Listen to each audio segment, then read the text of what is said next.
नमस्कार दोस्तों, welcome to the coach institute. कैसे हैं आप लोग? आज हम लोग अपने पिछले वीडियो से आगे बढ़ते हुए प्रायद्वीपीय पठार एवं प्रायद्वीपीय पठार में स्थित जो कुछ पर्वत श्रृंखलाएं हैं या पहाड़ियां हैं उनके बारे में एक एक करके जानकारी लेंगे और यहीं से आपका समझ लीजिए भारत का भूगोल समाप्ति की तरफ बढ़ रहा है। धीरे धीरे हो सकता है 4-5 वीडियो और बनाने पड़ जाए क्योंकि मैं विधिवत और डिटेल से पढ़ा रहा हूँ। ठीक, इसलिए आप लोग भी डिटेलिंग में जाकर आराम से विधिवत तरीके से नोट्स बनाते हुए एक बार पढ़ लीजिए। फिनिश। जिंदगी भर का छुट्टी, बिना मतलब का बार बार किताबें उठाते हैं और रटते हैं फिर भूल जाते हैं। ठीक, तो भूलने की बीमारी ना हो इसलिए ज़रूरत है कि हम एक बार नोट्स बनाते हुए और अपना एटलस सामने रखते हुए इस लेक्चर को अटेंड करें। ठीक, चलिए शुरू करते हैं, देर ना करते हुए बढ़िए।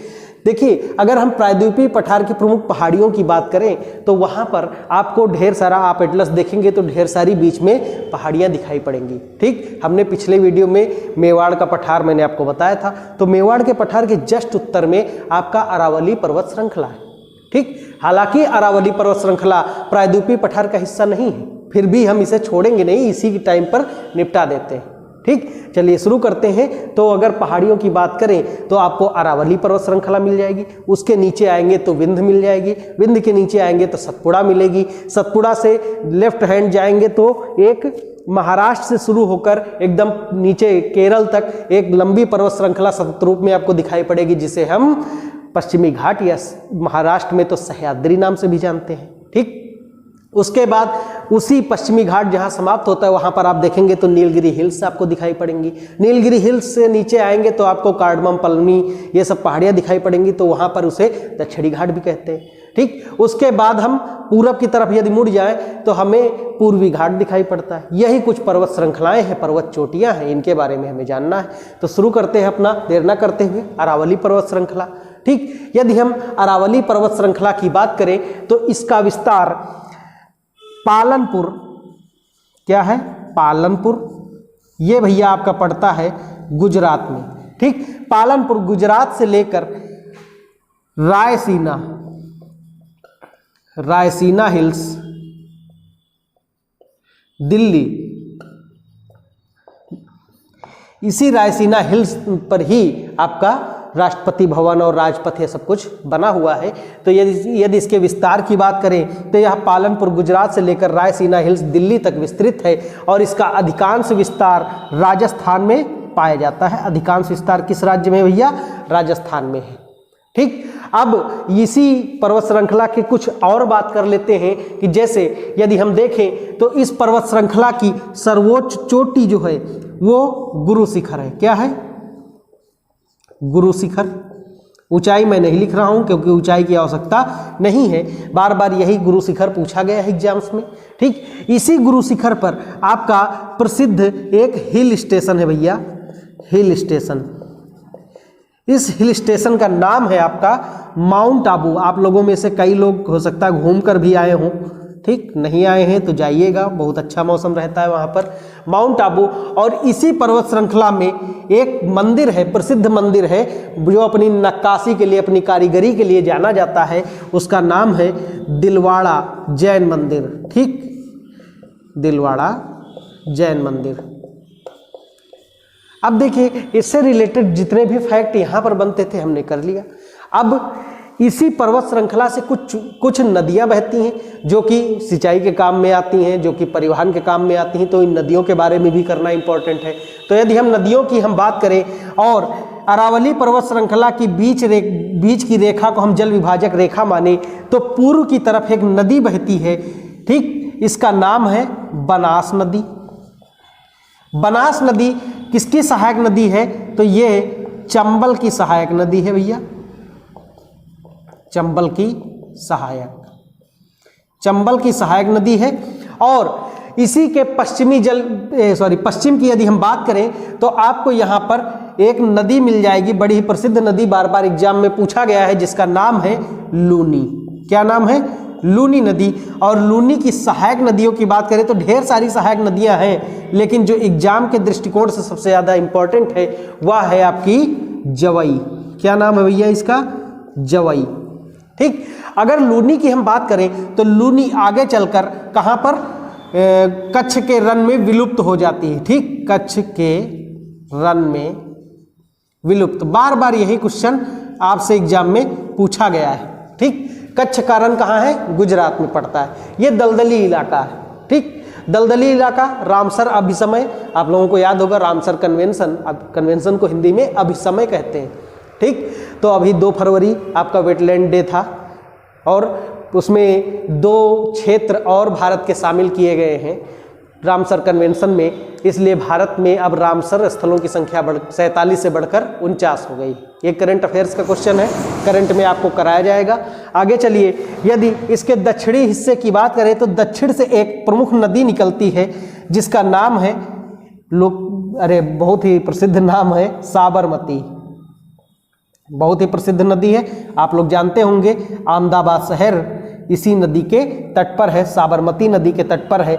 इसके बारे में हमने विधिवत रूप से साबरमती नदी और अहमदाबाद शहर के बारे में हमने विधिवत रूप से हिस्ट्री के अपने लास्ट लेक्चर जो हमारा हिस्ट्री का हुआ है, आप जाकर देख सकते हैं, वहाँ पर हमने किया है।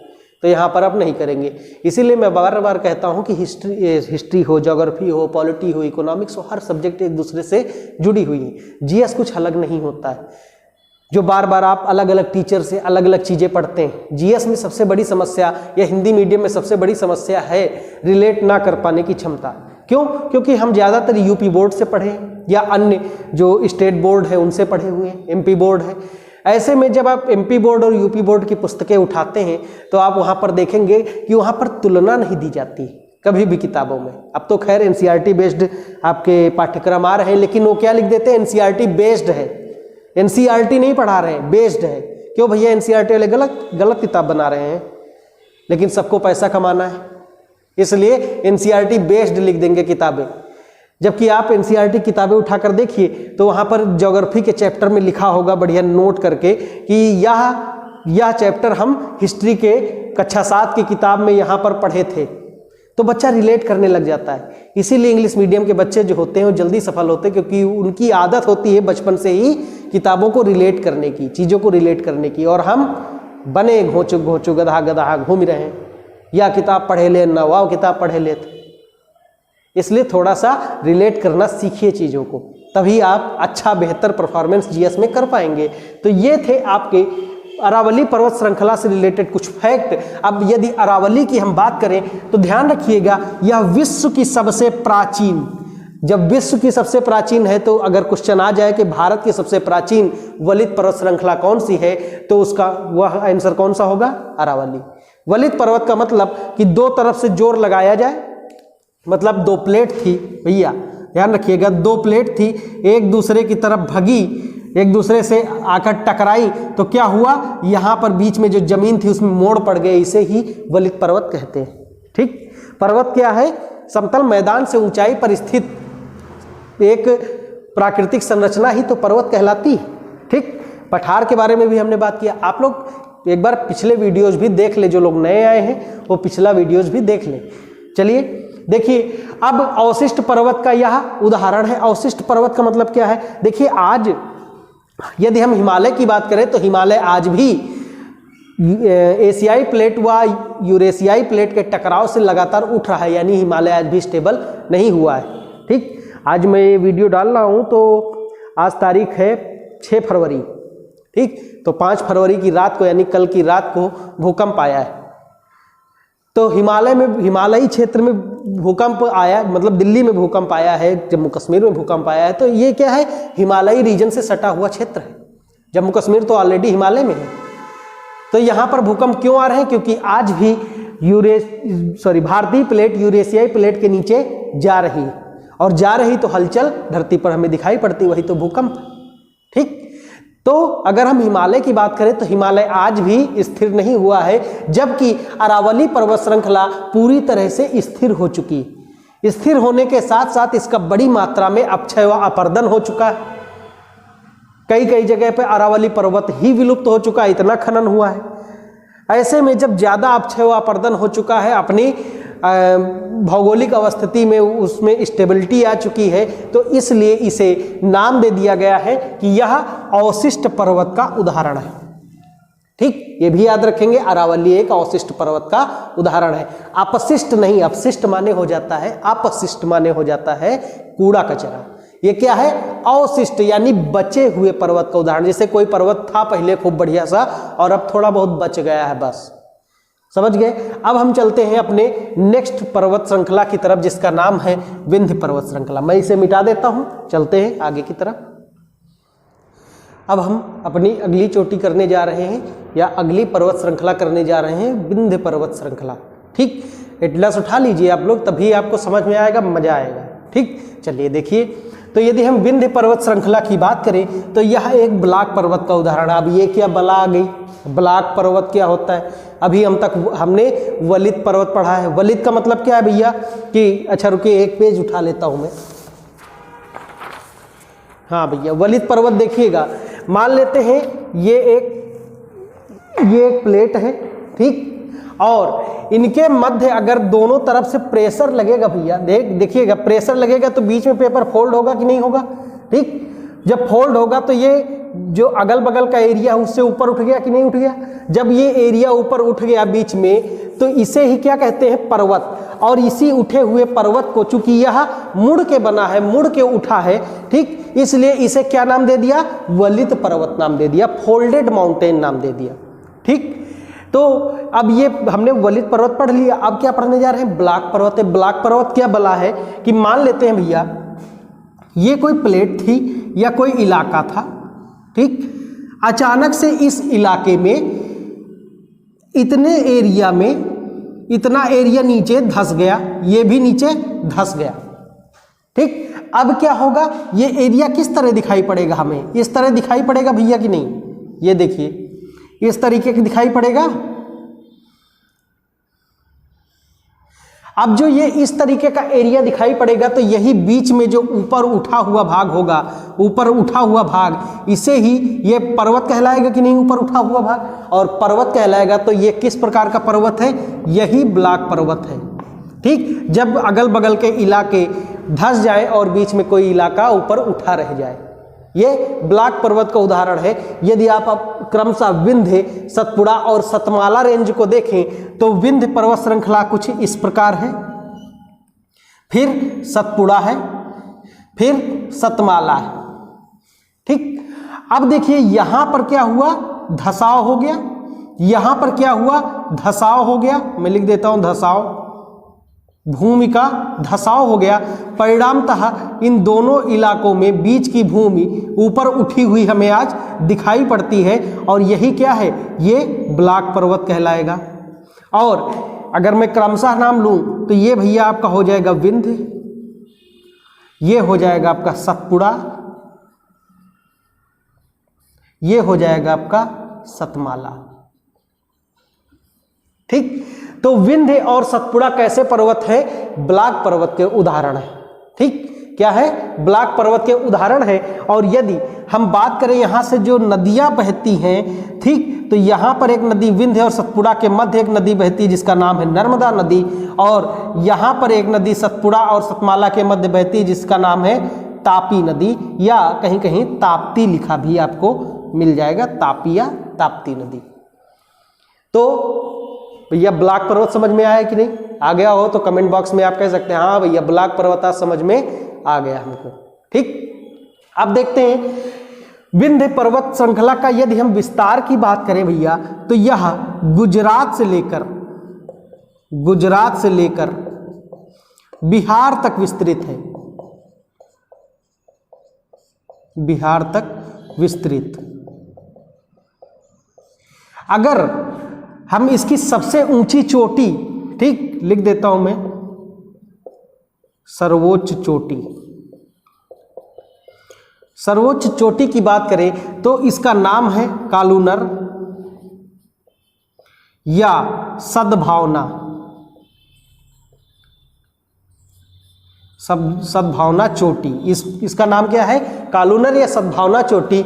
इंग्लिश में सद्भावना चोटी को ही गुडविल पीक कहते हैं। क्या कहते हैं? गुडविल पीक कहते हैं। ठीक, अब देखिए यहां पर विंध्य पर्वत श्रृंखला में जो पत्थर पाया जाता है वो किस प्रकार का है? यहाँ पर लाल बलुआ पत्थर पाया जाता है। ठीक, लाल बलुआ पत्थर, ये भी इंपॉर्टेंट है। इंपॉर्टेंट क्यों है? अभी मैं यहीं से क्वेश्चन बना दे रहा हूं दो, कि आपके आगरा में भी लाल किला है और आपके दिल्ली में भी लाल किला है। तो आगरा के लाल किले का निर्माण किसने करवाया था? तो अकबर ने करवाया था। वहीं दिल्ली के लाल किले का निर्माण किसने करवाया था? तो वो शाहजहां ने करवाया था। ये दो प्रश्न मैंने बना लिए लाल बलुआ पत्थर से, क्योंकि लाल किले का निर्माण ही लाल बलुआ पत्थर से हुआ है, जो कि विंध्य पर्वत श्रृंखला से मंगाया गया था। समझ में आ रहा है आपको? तो ये हो गई हमारी विंध्य पर्वत श्रृंखला से रिलेटेड सारे के सारे फैक्ट। यदि मैं क्रमशः सारे फैक्ट उंगलियों पर गिनाऊं तो कैसे गिना सकता हूं कि विंध्य पर्वत श्रृंखला एक ब्लॉक पर्वत का उदाहरण है। इसकी सबसे ऊंची चोटी सद्भावना पीक या कालूनर चोटी या आपका गुडविल पीक है। ठीक, इसका विस्तार गुजरात से लेकर बिहार तक पाया जाता है। यहाँ पर लाल बलुआ पत्थर पाया जाता है, जिससे आगरा के लाल किले का निर्माण अकबर ने तथा दिल्ली के लाल किले का निर्माण शाहजहां ने करवाया था। ये हो गए आपके विंध्य पर्वत श्रृंखला से रिलेटेड सारे फैक्ट। आशा करता हूं आपको ब्लॉक पर्वत कम से कम यहां पर समझ में आ गया है, क्योंकि अगला पर्वत हमारा सतपुड़ा पर्वत श्रृंखला है या सतपुड़ा पर्वत चोटी है। ठीक, सतपुड़ा को हम पढ़ने जा रहे हैं तो वो भी ब्लॉक पर्वत का है, तो वहां पर सीधे मैं ब्लॉक पर्वत का उदाहरण लिख के निकल चलूंगा। ठीक, चलिए नेक्स्ट सतपुड़ा करते हैं। अब हम करने जा रहे हैं सतपुड़ा पर्वत श्रृंखला। तो सतपुड़ा की यदि हम बात करें तो यह भी भैया क्या है? एक ब्लॉक पर्वत का उदाहरण है। ठीक, जब ब्लॉक पर्वत का उदाहरण है, इसका अच्छा विस्तार, अगर हम विस्तार की इसकी बात करें तो यह भी गुजरात से लेकर, भैया ध्यान रखिएगा, गुजरात से लेकर छत्तीसगढ़, गुजरात से लेकर छत्तीसगढ़, यानी जितना विस्तार विंध्य का है उतना विस्तार इसका नहीं है। ठीक, क्षेत्रीय विस्तार की बात हो रही है। गुजरात से लेकर छत्तीसगढ़ की सीमा पर स्थित, छत्तीसगढ़ की सीमा पर स्थित मैकाल रेंज तक इसका विस्तार है। मैकाल रेंज, मैकाल रेंज तक इसका विस्तार पाया जाता है। ठीक, इसकी यदि सबसे ऊंची चोटी यानी सर्वोच्च चोटी की बात करें, सर्वोच्च चोटी, सर्वोच्च चोटी की बात करें तो इसकी सबसे ऊंची चोटी धूपगढ़ है। क्या है? धूपगढ़। इसकी सबसे ऊंची चोटी धूपगढ़ है। और इसी धूपगढ़ चोटी, इसी सबसे ऊंची चोटी जो धूपगढ़ है, इसी चोटी में एक आपका हिल स्टेशन है जिसका नाम है पंचमढ़ी। Pachmarhi hill station. ठीक, पंचमढ़ी हिल स्टेशन है यहीं पर। ठीक, और यह पंचमढ़ी हिल स्टेशन भैया जो है ये आपका बायोस्फीयर रिजर्व भी है। Biosphere reserve. ठीक, अब देखिए इसकी जो दूसरी सबसे ऊंची चोटी है, दूसरी लिखता हूं, चलिए, दूसरी सर्वोच्च चोटी, ये बड़ी इंपॉर्टेंट इसलिए यहां पर दूसरी इसलिए लिख रहा हूं क्योंकि सर्वोच्च चोटी से ढेर सारी नदियां निकल रही हैं। तो चलिए दूसरी सर्वोच्च चोटी की बात करें तो वह है अमरकंटक। अमरकंटक। ठीक, अमरकंटक इसकी दूसरी सबसे ऊंची चोटी है। और अमरकंटक जो चोटी है इससे 4 नदियां भी निकलती हैं। साथ में यहाँ पर अचानक मार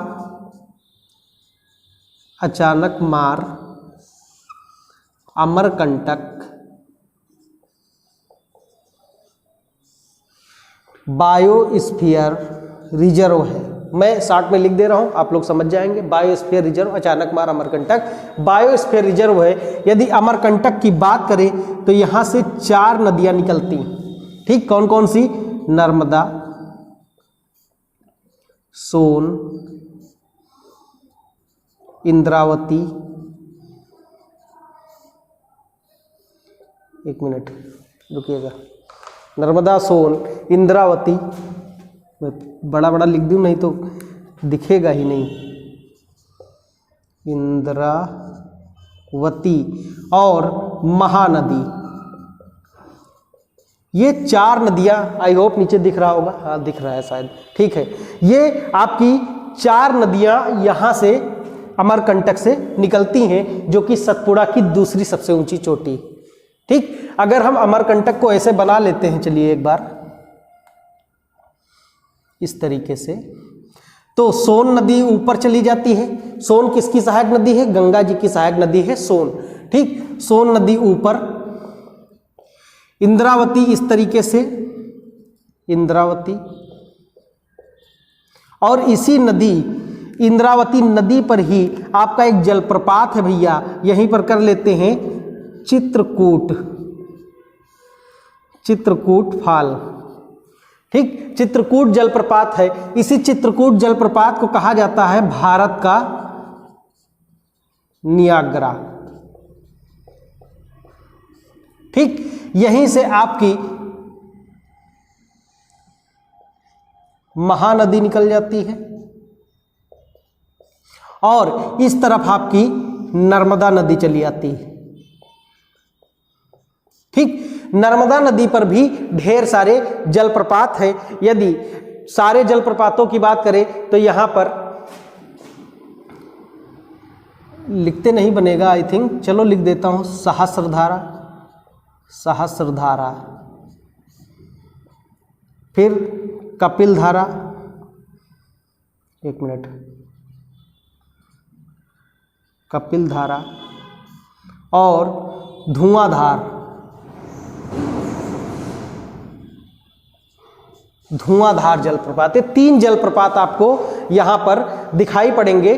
ठीक, धुआंधार, सहस्रधारा और कपिल धारा नर्मदा नदी पर जो जलप्रपात बनते हैं उनके नाम। ठीक, ये थे आपके कुछ अमरकंटक से रिलेटेड फैक्ट। सीधे सीधे प्रश्न बनते हैं। कौन कौन सी नदियां निकल रही हैं? सोन निकल रही है, नर्मदा निकल रही, इंद्रावती निकल रही और महानदी निकल रही। ठीक, इंद्रावती नदी पर स्थित जो जलप्रपात है जिसका नाम चित्रकूट जलप्रपात है, उसे भारत का नियाग्रा भी कहा जाता है। वहीं नर्मदा नदी पर धुआंधार, कपिल धारा एवं सहस्रधारा नामक जलप्रपात। ठीक, अब देखेंगे इसका अगर हम देखें अमरकंटक पर एक ये जो नदियों का प्रवाह बन रहा है, इन नदियों के प्रवाह को कहा जाता है आर्य प्रवाह। क्या? आर्य प्रवाह, आर्य प्रवाह। ठीक, जब हम आपको फिजिकल ज्योग्राफी पढ़ाएंगे तो आपको वहां पर बताएंगे कि भैया वृक्षाकार प्रवाह, आर्य प्रवाह, ठीक, समानांतर प्रवाह, ये सब नदियों के प्रवाह होते हैं। ठीक, तो वहां पर आर्य प्रवाह आप यहां पर केवल अभी नोट डाउन कर लीजिए। मैं जब नदियों के प्रवाह बताऊंगा, उत्तर भारत की नदियां कैसा प्रवाह बनाती हैं, दक्षिण भारत की नदियां कैसा प्रवाह बनाती हैं, प्रतिरूप बनाती हैं। ठीक, आर्य प्रवाह का प्रतिरूप बनाती हैं ये अमरकंटक पर आर्य प्रवाह का प्रतिरूप बनता है। तो नदियों द्वारा किस तरीके के प्रतिरूप बनाए जा रहे हैं मैं वहां पर आपको विस्तृत रूप से बताऊंगा। अभी आप यहाँ पर केवल इतना लिख लीजिए कि अमरकंटक पर जो अमरकंटक चोटी है, जो उसके चारों तरफ जो नदियां बह रही हैं वो आर्य प्रवाह बनाती हैं। ठीक, चलिए अब हमारा नेक्स्ट टॉपिक आएगा पश्चिमी घाट या सह्याद्री। बहुत ही इंपॉर्टेंट है, बहुत ही डाइवर्सिफाई जोन है, बहुत ही जैव विविधता वाला जोन है, इसे करते हैं। तो ये सारी की सारी चीज़ें आपको सतपुड़ा से रिलेटेड पता हो गई होंगी। मैं एक बार दोहरा देता हूँ। चलिए शुरू करते हैं। देखिए इस तरह आप अगर बना लिए, उसके बाद मन ही मन दोहरा लिए, बस खत्म हो गया, आपको जिंदगी भर का याद हो जाएगा। जैसे सतपुड़ा रेंज के बारे में यदि हम बात करें तो यह एक ब्लैक पर्वत श्रृंखला है। ठीक, इसका विस्तार गुजरात से लेकर छत्तीसगढ़ में मैकाल रेंज तक पाया जाता है। इसकी सबसे ऊंची चोटी आपकी धूपगढ़ है। ठीक, तथा इसकी दूसरी सबसे ऊंची चोटी अमरकंटक है, जहां से 4 नदियों का उद्गम क्षेत्र है। इन 4 नदियों में नर्मदा, सोन, इंद्रावती व महानदी शामिल है। ठीक, अमरकंटक व धूपगढ़ दोनों क्षेत्र बायोस्फीयर रिजर्व के क्षेत्र हैं। इतना आपको जानना था, बात खत्म हो जाती। इंद्रावती नदी पर चित्रकूट जलप्रपात है। चित्रकूट जलप्रपात स्थित है जिसे भारत का नियाग्रा भी कहा जाता है। वहीं नर्मदा नदी की बात करें तो वहाँ पर कपिलधारा, सहस्त्रधारा व धुआंधार जलप्रपात हमें दिखाई पड़ते हैं। ये था आपका सतपुड़ा रेंज। अब हम चलते हैं अगली रेंज आपकी पश्चिमी घाट या सह्याद्री। चलिए अब हम करते हैं पश्चिमी घाट। ठीक, अब पहला प्रश्न तो यही बनता है कि पश्चिमी घाट को किस अन्य नाम से जाना जाता है, तो भैया जाना जाता है सह्याद्री नाम से। किस नाम से? सह्याद्री नाम से। ठीक, अब पश्चिमी घाट का यदि हम विस्तार की बात करें तो यहाँ पर तापी नदी, देखिएगा तापी नदी से लेकर दक्षिण में ये आपका जो त्रिभुज मैंने बना दिया, ये है आपकी नीलगिरी। दक्षिण में नीलगिरी पहाड़ियों तक इसका विस्तार पाया जाता है। नीलगिरी पहाड़ी के नीचे जो है मतलब अन्नामलाई, पलनी और कार्डमम, ये आपका दक्षिणी घाट में आएगा। हम वहाँ इसे विस्तार से पढ़ेंगे। ठीक, तो तापी नदी से लेकर नीलगिरी तक, नीलगिरी पहाड़ियों तक इसका सतत विस्तार है। कैसा है? सतत विस्तार। सतत विस्तार का मतलब ये बीच में कटी छटी नहीं है। हालांकि यहाँ पर थाल घाट, भोर घाट, पाल घाट, सेनकोट्टा नामक दर्रे पाए जाते हैं, लेकिन ये पहाड़ियाँ कटी नहीं है जैसा कि पूर्वी घाट। ये प्रश्न कई बार पूछा गया है कि पश्चिमी घाट सतत रूप से विस्तृत है, याद रखेंगे। ठीक, तापी नदी से लेकर नीलगिरी तक इसका विस्तार पाया जाता है। ठीक, यदि हम पूरे के पूरे पश्चिमी घाट की बात करें, इसकी सबसे ऊंची चोटी तो ये हो जाएगी आपकी कुद्रेमुख। ठीक, पश्चिमी घाट की सबसे ऊंची चोटी।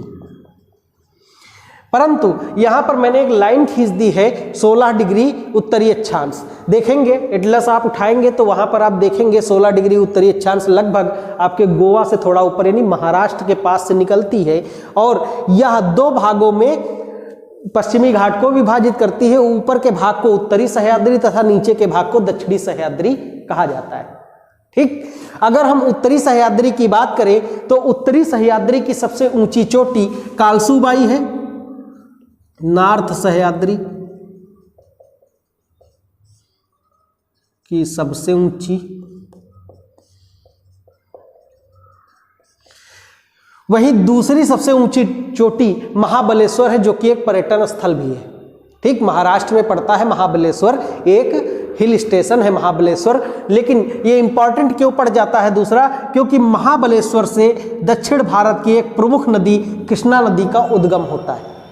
ठीक, दक्षिण भारत की प्रमुख नदी कृष्णा नदी का उद्गम होता है, जो कि बंगाल की खाड़ी में जाकर गिर रही है। ध्यान रखिएगा कि जो प्रायद्वीपीय पठार है या उसकी ऊंचाई कैसे है, इस तरीके से है। ठीक, यानी वेस्ट में ऊंचा है और ईस्ट में ढलान है। ईस्ट की तरफ, वेस्ट से ईस्ट की तरफ प्रायद्वीपीय पठार आपका ढलुआ है। ऐसे में जो नदी वेस्ट से निकलती है वो ऑटोमेटिक किधर बहती है? ईस्ट की तरफ। लेकिन आपकी दो नदियां वेस्ट की तरफ बहती हैं। ध्यान रखेंगे यहाँ पर एक तो हो गई तापी नदी और एक इसी के ऊपर हो गई नर्मदा नदी। हम करके आए हैं। ठीक, तो नर्मदा नदी के ऊपर विंध्य पर्वत श्रृंखला थी और नर्मदा नदी के नीचे आपकी सतपुड़ा थी और सतपुड़ा के नीचे आपका सतमाला रेंज थी। परिणामतः सतपुड़ा और विंध्य पर्वत श्रृंखला एक ऐसी पर्वत श्रृंखला है, ब्लैक पर्वत का उदाहरण है, इसलिए ये घाट का निर्माण करती, घाटी बनाती हैं और नर्मदा एवं तापी नदियां क्रमशः उन घाटियों का ही अनुसरण करते हुए आपकी अरब सागर में गिरती। अन्यथा ये नदियां भी पूरब में आकर बंगाल की खाड़ी में गिर रही होती यदि यहाँ पर ब्लैक पर्वत ना बने होते तो नर्मदा, सॉरी हाँ एक मिनट, यहाँ तो नर्मदा लिखना भूल गया मैं, एक मिनट। तो नर्मदा एवं तापी नदियां कहाँ बहती हैं? नर्मदा एवं तापी नदियां भ्रंश घाटियों में बहती हैं, याद रखेंगे। ठीक, तापी नदी से लेकर दक्षिण में नीलगिरी तक पश्चिमी घाट का विस्तार है। यदि हम 16 डिग्री उत्तरी अक्षांश को एक विभाजक रेखा माने तो यह इसे पश्चिमी घाट को दो भागों में बांटती है, उत्तरी सह्याद्री एवं दक्षिणी सह्याद्री। उत्तरी सह्याद्री की सबसे ऊंची चोटी कालसुबाई है तथा दूसरी सबसे ऊंची चोटी महाबलेश्वर है, जहां से कृष्णा नदी का उद्गम होता है, जो कि बंगाल की खाड़ी में जाकर गिरती है। ठीक। दक्षिणी सह्याद्री की सबसे ऊंची चोटी कुद्रेमुख है तथा दूसरी सबसे ऊंची चोटी ब्रह्मगिरी है, जहां से आपका कावेरी नदी का उद्गम होता है। कावेरी नदी को लेकर भारत के 4 दक्षिणी राज्यों में जल विवाद है। इन 4 दक्षिणी राज्यों के नाम क्या होंगे भैया? ब्रह्मगिरी कहाँ है? कर्नाटक में। ठीक। यह केरल से होते हुए भी बहती है, साथ में आपका तमिलनाडु में भी जाती है, और तमिलनाडु में ही आपका एक राज्य है, केंद्र शासित प्रदेश है, जिसे पुडुचेरी कहते हैं, है कि नहीं? तो इसलिए 4 राज्यों, क्वेश्चन ये भी बना है कावेरी नदी जल विवाद किन राज्यों के मध्य है, तो उसमें 4 राज्य टिक करेंगे। कौन कौन सा? कर्नाटक, केरल, तमिलनाडु व पुडुचेरी। ठीक। तो ये थे आपके पश्चिमी घाट या सह्याद्री से रिलेटेड सारे के सारे फैक्ट।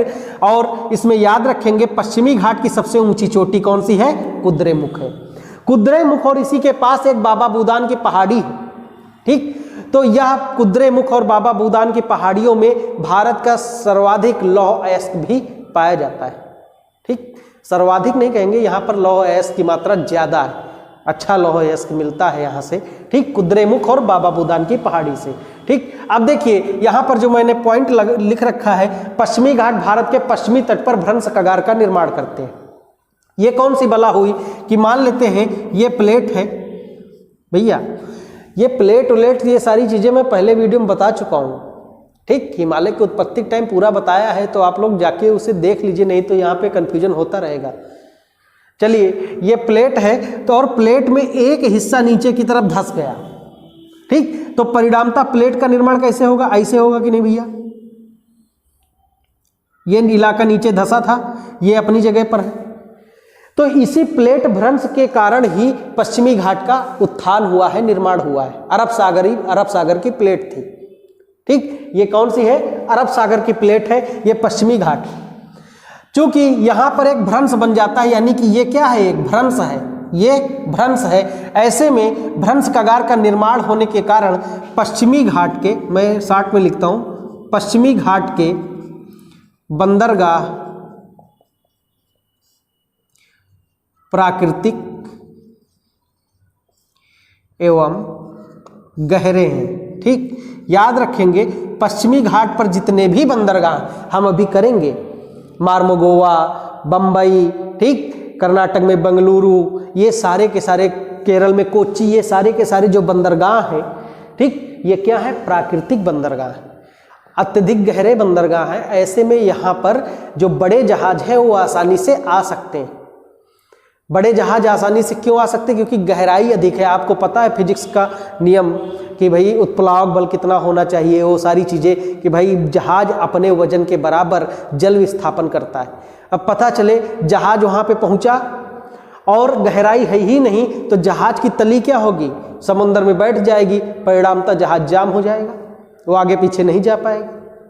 ठीक। इसलिए ये पश्चिमी घाट में स्थित या पश्चिमी घाट के किनारे स्थित जो बंदरगाह है वो बहुत ही महत्वपूर्ण बंदरगाह है आर्थिक दृष्टिकोण से। ये थे आपके पश्चिमी घाट से रिलेटेड सारे के सारे फैक्ट। मैंने सारे के सारे फैक्ट यहाँ पर आपको करा दिए हैं। अब हम आगे की तरफ चलते हैं। अच्छा, आगे की तरफ जाने से पहले एक फैक्ट तो रह ही गया आपका पश्चिमी घाट से रिलेटेड, उसे भी कर लेते हैं। रुकिएगा जरा, सॉरी, ठंडी में आसानी से मिटता नहीं। चलिए देखिए, ये है आपका पश्चिमी घाट, ठीक, ये पश्चिमी घाट है। ऐसे में जब मानसूनी हवाएं भारत में प्रवेश करती हैं तो भैया यहाँ पर अरब सागर की शाखा बन जाती है, मैंने पूरा बताया है। यहाँ पर बंगाल की खाड़ी की शाखा हो जाती है, इधर से जो हवा जाएगी, परिणामतः अरब सागर की जो शाखाएं होती हैं पश्चिमी घाट से टकराकर, यानी कि मान लेते हैं ये एक पर्वत है, ठीक, हवा आई जिसमें आर्द्रता है क्योंकि अरब सागर के ऊपर से आ रही है, ऐसे में ह्यूमिडिटी एब्जॉर्ब करेगी, आर्द्रता है, और यहाँ ऊंचाई पर्वत से टकराई तो हवा क्या होगी? ऊपर की तरफ उठेगी कि नहीं भैया? और जब हवा ऊपर की तरफ उठेगी तो उसके तापमान में कमी आएगी, परिणामतः यहाँ पर संघनन होगा, बादल बनेंगे, और बादल बनेंगे तो क्या होगा, बारिश होना शुरू हो जाएगी। इसलिए भारत के पश्चिमी घाट में, पूरे के पूरे पश्चिमी घाट में हमेशा बारिश होती रहती है। हमेशा मतलब ये नहीं हर समय बारिश होती रहती, दोपहर के बाद अक्सर बारिश होती। क्यों होती है? समुद्री समीर चलती हैं। कैसे चलती? चलिए देखिए, उसका भी एक्सप्लेनेशन दे देता हूं। दिन में स्थल जल की अपेक्षा ज्यादा गर्म होता है, इसलिए स्थल पर बनता है भैया लो प्रेशर, बनता है कि नहीं? ठीक, वहीं जल में बनता है हाई प्रेशर। ठीक, लगभग दोपहर तक यह इलाका ज्यादा, यानी स्थल ज्यादा गर्म हो जाता है, परिणामतः यहाँ दोपहर तक बढ़िया लो प्रेशर बन जाता है। तो हवा हमेशा हाई से लो की तरफ बहती है कि नहीं? तो दिन के समय क्या, ये जो हवा जा रही है इसे समुद्री समीर कहते हैं। आप में से जिन लोगों ने लोअर पीसीएस का मेंस दिया होगा, उसमें एक प्रश्न आया था कि स्थलीय समीर कब बहती है, ये प्रश्न बना था। ठीक, तो अगर आप कॉमन सेंस लगाएं, कॉमन सेंस का मतलब अगर आपने ठीक से पढ़ाई की है तो आसानी से इस क्वेश्चन को सॉल्व कर सकते हैं। नहीं तो किसी किताब में लिखा नहीं होता समुद्री समीर किस टाइम बहती है, स्थलीय समीर किस टाइम बहती है, ये लिखा नहीं होता है। चलिए देखिए, तो लो प्रेशर दिन में क्या हुआ, जमीन दिन में जल की अपेक्षा तेजी से गर्म होती है, वहीं रात में जल की अपेक्षा तेजी से ठंडी होती है। यानी जमीन या ठोस पदार्थ जल की अपेक्षा, द्रव की अपेक्षा जल्दी गर्म व जल्दी ठंडा होता है। इतना बेसिक कॉन्सेप्ट समझ में आ गया। अब देखिए, दिन के समय लो प्रेशर प्रायद्वीपीय भारत में लो प्रेशर का विकास होता है, वहीं तुलनात्मक रूप से, गर्मी यहाँ भी है लेकिन तुलनात्मक रूप से जल पर यानी अरब सागर में हाई प्रेशर का विकास होता है। परिणामतः दिन के समय हाई से लो की तरफ हवाएं चलती हैं और इसे ही समुद्री समीर कहते हैं। चूंकि हवाएं अरब सागर के ऊपर से चल रही हैं, ऐसे में आर्द्रता ग्रहण करेंगी, और अगर आर्द्रता ग्रहण करेंगी तो पश्चिमी घाट से टकरा कर लगातार बारिश कराएंगी कि नहीं कराएंगी? अब बताइए, ये इलाका जो भारत का विस्तार 8 डिग्री 4 मिनट से है, यानी कि यह उष्णकटिबंधीय क्षेत्र में पड़ता है। सूर्य की रोशनी अच्छी है, सूर्य की रोशनी बढ़िया ठीक ठाक मिल रही है, प्लस वर्षा ठीक ठाक मिल रही है, तो पेड़ पौधे ज्यादा बड़ी मात्रा में उगेंगे कि नहीं उगेंगे? बड़ी मात्रा में उगेंगे। बड़ी मात्रा में पेड़ पौधे उगेंगे तो जीव जंतुओं की संख्या भी ज्यादा होगी कि नहीं होगी? ज्यादा होने के साथ साथ कई प्रजातियों की संख्या होगी कि नहीं होगी? उसे ही जैव विविधता कहते हैं। क्या कहते हैं? जैव विविधता कहते हैं। यानी कि अगला पॉइंट हम लिख सकते हैं कि पश्चिमी घाट सर्वाधिक जैव विविधता वाला क्षेत्र है। अब चूंकि यहां पर सर्वाधिक जैव विविधता वाला क्षेत्र है, अगर पश्चिमी घाट को कोई नुकसान हुआ तो भारत के जैव विविधता का नुकसान है कि नहीं है? इसलिए हम पश्चिमी घाट को भारत में हॉट स्पॉट नाम से भी संबोधित करते हैं। भारत में 4 हॉट स्पॉट है। कौन कौन सा? पश्चिमी घाट हो गया, आपका पूर्वी हिमालय क्षेत्र हो गया, सुंदरवन डेल्टाई क्षेत्र हो गया, तथा भारत एवं म्यांमार की सीमा वाला क्षेत्र हो गया। यहाँ पर हॉट स्पॉट क्षेत्र है, यानी यहाँ पर बहुत ही ज़्यादा जैव विविधता है और इन जैव विविधताओं को नुकसान भी ज़्यादा है। कैसे नुकसान है भैया? देखिए, कुद्रेमुख और बाबा बुदान की पहाड़ियाँ यहाँ पर हैं कि नहीं है? और यहाँ पर क्या पाया जा रहा है? लौ अयस्क पाया जा रहा है। ऐसी कंडीशन में यहाँ पर खुदाई होगी कि नहीं होगी लौ अयस्क का? अगर खुदाई होगी तो पश्चिमी घाट का नुकसान होगा कि नहीं होगा? तो इन सब चीज़ों को अगर आप जोड़ें तो इन्वायरमेंट भी भूगोल से हो रहा है कि नहीं हो रहा है आपका? इसीलिए मैं कहता हूँ हर विषय का आधार ही भूगोल होता है। ऐसा नहीं है कि मैं भूगोल ठीक से पढ़ा रहा हूँ या भूगोल थोड़ा ज़्यादा जानकारी हो सकता है हो इसलिए भाई साहब बोल रहे हैं कि भूगोल का ज़्यादा महत्व नहीं। इसलिए क्योंकि हिस्ट्री भी मुझे उतना ही आती है, ज्योग्राफी भी उतना ही, पॉलिटी भी उतना ही, मुझे कोई दिक्कत नहीं किसी भी सब्जेक्ट में। ठीक, इसलिए बता रहा हूं क्योंकि भूगोल से आप कई सारी सब्जेक्ट्स में कूद सकते हैं। जैसे एक और उदाहरण ले लेते हैं, क्योंकि पश्चिमी घाट में ये क्या है? प्रायद्वीपीय इलाका है, ऐसे में यहाँ पर नदियां भी गिनी चुनी और यहाँ पर सिंचाई के साधन इतने नहीं है क्योंकि पठारी इलाका है और खुदाई नहरों का निर्माण उतना आसान नहीं है। ऐसी कंडीशन में क्या यहाँ अनाज पैदा होगा? उतना नहीं पैदा होगा। अब जब अनाज ज्यादा पैदा नहीं हुआ तो अंग्रेज भारत में किधर आएंगे? उत्तरी भारत में ज्यादा अधिकार करेंगे, उत्तरी भारत में ज्यादा शोषण करेंगे बजाय दक्षिणी भारत के। इसीलिए आप देखेंगे उत्तरी भारत के कल्चर का जितना विनाश हुआ है उतना दक्षिणी भारत के कल्चर का विनाश नहीं हुआ है।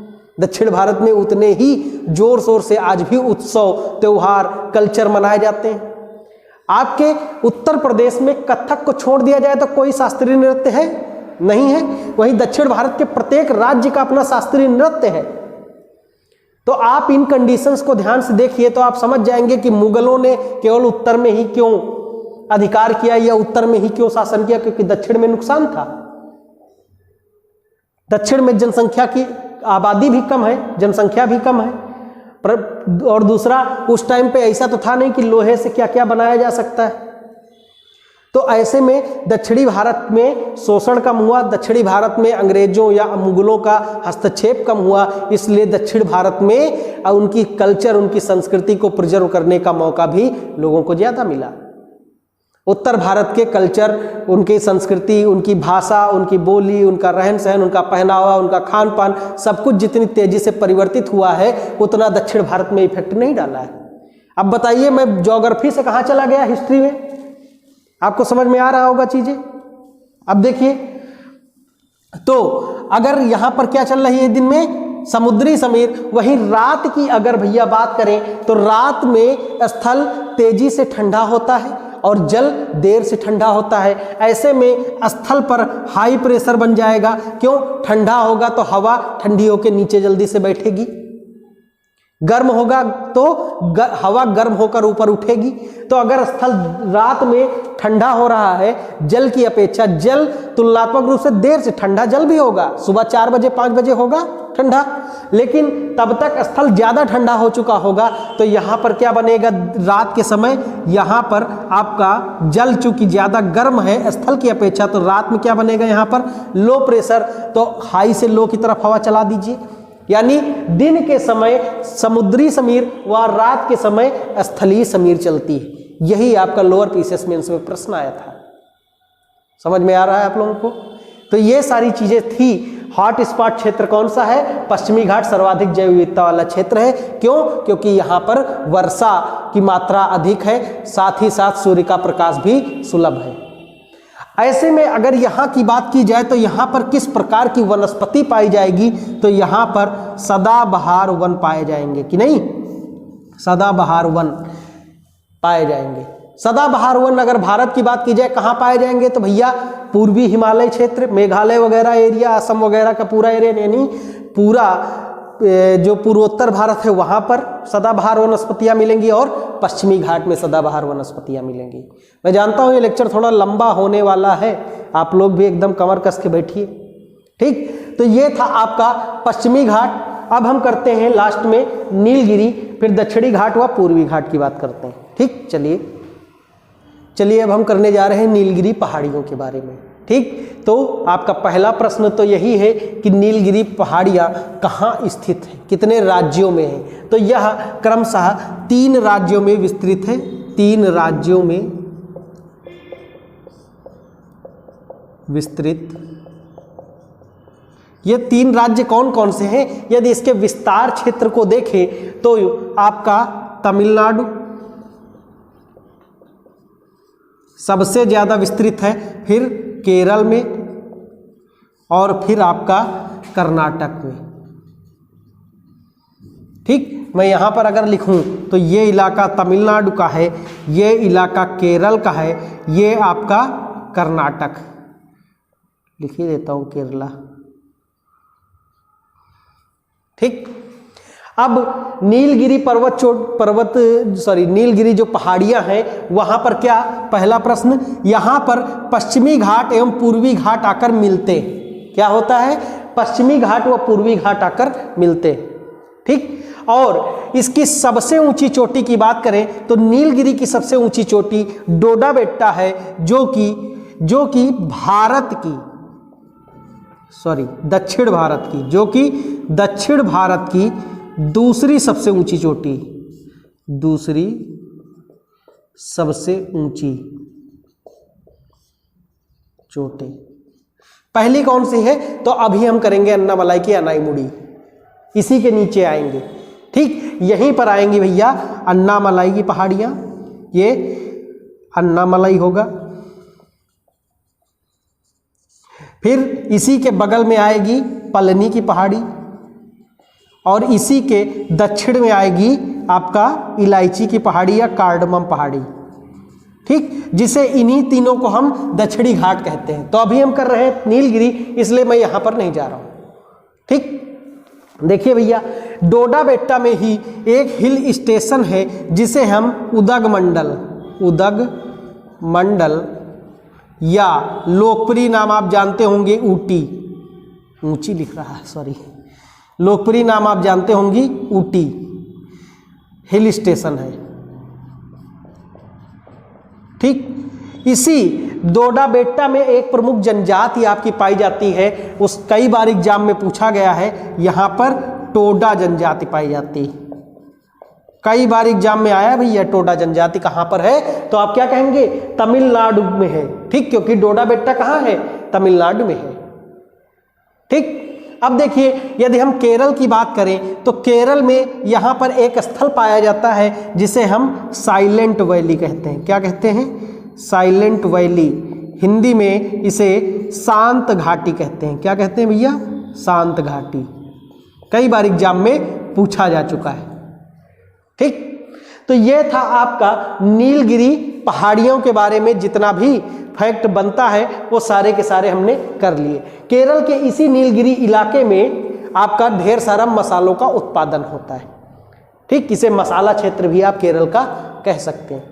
और यहाँ पर एक और जनजाति पाई जाती है केरल में, एग्जाम में एक बार क्या कई बार पूछा गया है, चेचू। चेचू आपका आंध्र प्रदेश में भी मिल जाएगा और चेचू आपका केरल में भी मिल जाएगा। इस प्रकार अगर एग्जाम में ऑप्शन आए और आंध्र प्रदेश ना हो तो किसे मारेंगे? केरल को मारेंगे। ठीक, अगर नीलगिरी पहाड़ी की बात करें तो इसी के पश्चिम में केरल में आपका कोच्चि बंदरगाह पड़ेगा, कोच्चि। ठीक, कोच्चि बंदरगाह पड़ेगा जो कि प्राकृतिक बंदरगाह का उदाहरण है। यह था नीलगिरी के बारे में। एक चीज और, नीलगिरी भारत का पहला बायोस्फीयर रिजर्व है, पहला बायोस्फीयर रिजर्व। ठीक, भारत का पहला बायोस्फीयर रिजर्व है। तो इस प्रकार हमारा नीलगिरी पर्वत श्रृंखला या नीलगिरी की पहाड़ियाँ समाप्त होती हैं। एक बार मेरे साथ नीलगिरी के बारे में सारे फैक्ट करते हैं। नीलगिरी पर्वत या नीलगिरी पहाड़ियों पर पश्चिमी घाट एवं पूर्वी घाट आकर मिलते हैं। नीलगिरी का विस्तार दक्षिण भारत के 3 राज्यों में है, जिसमें सर्वाधिक विस्तार तमिलनाडु में, फिर केरल में और फिर कर्नाटक में पाया जाता है।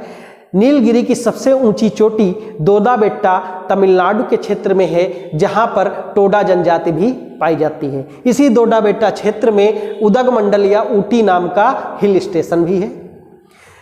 यदि हम केरल की बात करें तो नीलगिरी, केरल में नीलगिरी का जो विस्तार है वहां पर शांत घाटी पाई जाती है, जिसे साइलेंट वैली भी कहते हैं। इसी नीलगिरी क्षेत्र में, केरल के इसी नीलगिरी क्षेत्र में यहाँ पर मसालों का बड़े पैमाने पर उत्पादन होता है। ठीक, नीलगिरी का नाम नील कुरिंजी के पौधे के नाम पर पड़ा है। ये नए नहीं लिखा है, नील कुरिंजी के पौधे पर पड़ा है, जिसमें 12 वर्ष में एक बार पुष्प खिलते हैं। अभी पिछले साल खिले हुए थे, इसलिए इसे नीलगिरी इलाका कहते हैं।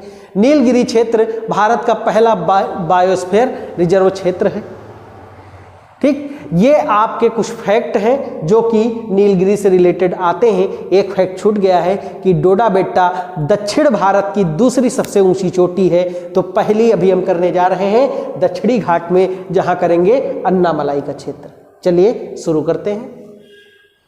तो अब हम लोग करने जा रहे हैं दक्षिणी घाट। ठीक, नीलगिरी पहाड़ियाँ हमारा समाप्त हो गया। तो यदि हम देखें दक्षिणी घाट की बात करें तो ये भैया ऊपर क्या था? नीलगिरी पहाड़ी।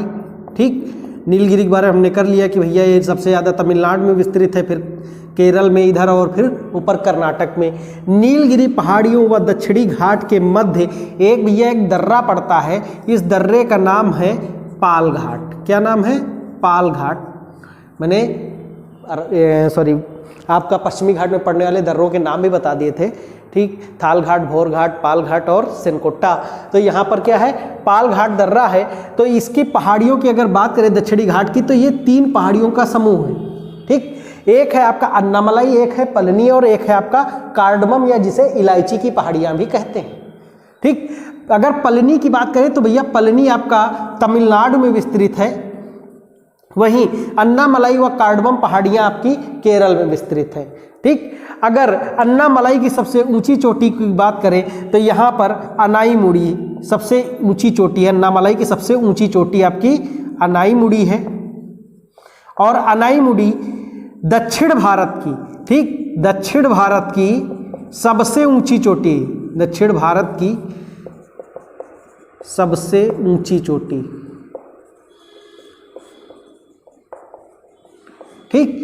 अब ये प्रश्न याद रखेंगे, कई बार पूछा गया है। दक्षिण भारत की सबसे ऊंची चोटी अनाईमुड़ी है और दूसरी सबसे ऊंची चोटी नीलगिरी में पड़ती है, दोदाबेट्टा हम अभी करके आए, ठीक। अगर तीसरी की बात करें तो कुद्रेमुख पड़ेगी, पश्चिमी घाट वाली, हम करके आए हैं उसे, ठीक। आगे देखिए, यदि पलनी पहाड़ियों की बात करें तो पलनी पहाड़ी की सबसे ऊंची चोटी जो है उसका नाम है आपका कोडाई कनाल, कोडाई कनाल। और कोडाई कनाल एक हिल स्टेशन भी है, ठीक। वहीं कार्डमम पहाड़ियों की सबसे ऊंची चोटी की बात करें तो इसकी सबसे ऊंची चोटी है अगस्त्य मलाई, अगस्त्य मलाई। ये थी आपकी दक्षिणी घाट की चोटियां। और यहाँ पर याद रखेंगे अन्नामलाई पहाड़ियों को हाथी पहाड़ियां भी कहा जाता है, ठीक। आपका जो ये कार्डमम या इलायची की पहाड़ियां हैं जो कि केरल में पड़ती हैं, यहाँ पर काली मिर्च व इलायची का बड़े पैमाने पर खेती की जाती है, ठीक। इसी के पश्चिम में मैंने बताया था, नीलगिरी के पश्चिम में, यानी कि नीलगिरी और कार्डमम या अगस्त्यमलाई के अन्नामलाई के जस्ट पश्चिम में देखेंगे तो आपका एक बंदरगाह होगा, ठीक। इस बंदरगाह का नाम है कोच्चि बंदरगाह। क्या नाम है? कोच्चि बंदरगाह, ठीक। और कोच्चि बंदरगाह को अरब सागर की रानी भी कहा जाता है। यहाँ पर लिख देता हूँ, शायद नीचे दिखेगा नहीं, अरब सागर की रानी सॉरी, अरब सागर की रानी, या इसे मसाला बंदरगाह भी आप लोग कह सकते हैं, मसाला पोर्ट, ठीक। ये थे आपके दक्षिणी घाट से रिलेटेड जितने भी फैक्ट बनते हैं, सारे के सारे हम यहाँ निपटा लिए, ठीक। अब हम चलते हैं अपना पूर्वी घाट देख लेते हैं, छोटा सा टॉपिक है और उसके बाद ये टॉपिक आपका समाप्त हो जाएगा। चलिए पूर्वी घाट देखते हैं। चलिए भैया, अब हम करने जा रहे हैं पूर्वी घाट, ठीक। देखिए पश्चिमी घाट व पूर्वी घाट भी, अगर हम पश्चिमी घाट की बात करें तो यह तापी नदी से शुरू होता है, यहाँ पर आकर आपका नीलगिरी, ठीक, यहाँ पर आकर नीलगिरी में मिल जाता है, ठीक। और नीलगिरी से ही पूरब की तरफ एक नया पर्वत श्रृंखला या नया घाट शुरू होता है जिसे हम पूर्वी घाट कहते हैं। जहाँ पश्चिमी घाट पूरी तरह सतत है, वहीं पूर्वी घाट कटा-छटा है, ठीक। पश्चिमी घाट की ऊंचाई ज़्यादा है, वहीं पूर्वी घाट कटा-छटा होने के कारण इसकी ऊंचाई कम है या अवशिष्ट पर्वत की तरह हमें दिखाई पड़ता है, ठीक। अब देखिए पूर्वी घाट भैया कटा-छटा क्यों है? ऐसा तो है नहीं पड़े थोड़ा बोर हो रहे थे तो कट छट गए, ऐसा नहीं है। पूर्वी घाट इसलिए कटा-छटा है क्योंकि आप देखें तो महानदी, इंद्रावती, गोदावरी, कृष्णा, कावेरी जैसी नदियां आपके पश्चिमी घाट की तरफ से निकलती हैं और पूरब में जाकर इसी घाट को, पूर्वी घाट को काटते हुए बंगाल की खाड़ी में अपना जल विसर्जित करती हैं, डेल्टा का निर्माण करती हैं, ठीक। ये सारी चीजें हो गई। अब देखिए अगर हम ऊपर उत्तर से दक्षिण की बात करें, क्रम की बात करें, तो अलग अलग रीजन में इन पहाड़ियों को अलग अलग नाम भी दिया गया है, इसलिए यहाँ पर थोड़ा कन्फ्यूजन होता है। आप 10-12 बार रटेंगे तो शायद याद हो पाए, और यहाँ से प्रश्न बन भी जाता है उत्तर से दक्षिण क्रम लगाने का, और PCSRO में तो खासकर, तो ये चीज़ PCSRO की तैयारी करने वाले स्पेशल इसे याद करेंगे। चलिए देखिए, गढ़जात, महेंद्रगिरी या उदयगिरी, ये दोनों श्रेणियाँ या ये दो पूर्वी घाट के ये दोनों हिस्से आपके पड़ते हैं ओडिशा में, ठीक।